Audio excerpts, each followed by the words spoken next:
তো বন্ধুরা, আবার আসছে সেই মুভি যেটা দেখে আপনি চিন্তা করবেন এত হইচই কেন, আবার পর মুহূর্তে হেসে গড়াগড়ি খাবেন। জি হ্যাঁ, হাউসফুল 5 এসে গেছে। আর হ্যাঁ, হাউসফুল 5 কোথাতে দেখবেন তা ভিডিওর কোনো একটা সময় বলে দেব। তো তার জন্য অবশ্যই চ্যানেলটিকে সাবস্ক্রাইব করবেন। আর এবার একেবারে ডাবল জোস কমেডি ট্রিপল লেভেলের কম্পিটিশন আর 5 জোড়া পাগলামি একসাথে। তো চলুন শুরু করি নতুন স্টাইলে। গল্পের এক ঝলক।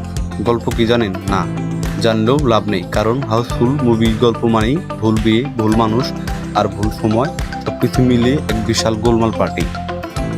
এবার গল্পে আসছে 5 জন হিরো, 5 জন হিরোইন, 5টা বিয়ে আর 5টা এক মহাভুল বুঝি। একজন কাউকে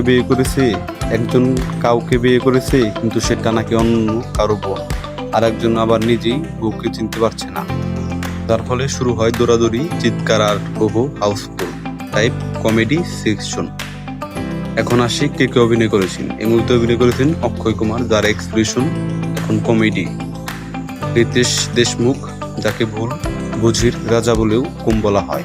পুজিগেরি, কৃতি সেন আর চমকপ্রদ কাস্ট, যাদের দেখেই হিট। আর সবচেয়ে মজার ব্যাপার হলো কিছু পুরনো চরিত্র ফিরছে, আবার নতুনরাও আসছে হাউসফুল করতে। যদি লজিক খুঁজেন তাহলে এই মুভিতে আপনার জন্য না, কারণ এখানে লজিক নেই, মজা আছে। এটা সেই ধরনের মুভি যেটা দেখে আপনি বলবেন এটা কিরকম সিনেমা, আর এরপরই শুরু হবে আপনার হাসির রোল।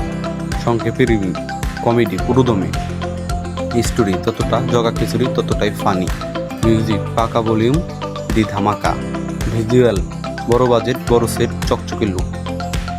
এইটা সেই সিনেমা যেটা দেখে আপনার 2 ঘন্টা কেটে যাবে একটানা হেসে। রিলিজ ও আপডেট ডেট তো আপনারা জানেন, এই মুভি রিলিজ হয়ে গেছে এবং মুভিটি কোথাতে দেখবেন তা বলে দিচ্ছি। MLWBD-তে যাবেন, ওখানে তার মূল পেজে ঢুকবেন এবং সার্চ বারে লিখবেন হাউসফুল বা ট্রেন্ডিং মুভিতেই পেয়ে যাবেন হাউসফুল। তো এই ছিল আজকের রিভিউ। তো নতুন মুভি রিভিউ, ট্রেলার এক্সপ্লেনেশন আর অনেক কিছুই পাবেন এই চ্যানেলে। তো তার জন্য অবশ্যই চ্যানেলটিকে সাবস্ক্রাইব করে রাখবেন। তো এই ছিল আজকের ভিডিও।